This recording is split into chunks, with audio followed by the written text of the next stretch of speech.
উপস্থিত গ্রামবাসী, পাড়া প্রতিবেশী, আত্মীয় স্বজন, বিভিন্ন রাজনৈতিক দলের নেতৃবৃন্দ, পুরানো গ্রাম হাতি সাহেবের সবার প্রতি আমার সালাম। আসসালামু আলাইকুম।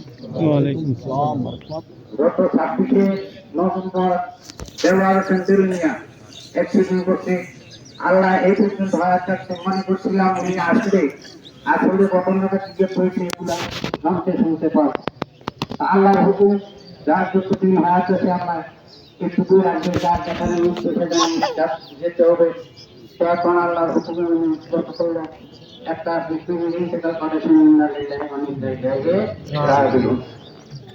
আসলে উনি খুব ভালো মানুষ ছিলেন, ছোট বড় আত্মীয় স্বজন গ্রামবাসী সমাজ সবার সাথে উনি খুব ভালো ব্যবহার করেছেন। কারোর সাথে কোনো প্রতিপক্ষ ওনার ব্যবহারে কোনো তৈরি কোনো আঘাত পেয়েছে আমার জানা ওঠে নাই। উনি খুব বড় মনের মানুষ ছিলেন, ওনার দায়িত্ব নিয়ে রেখে গেছেন। এখন ওনার জন্য আমরা দোয়া ছাড়া কিছু করার নাই।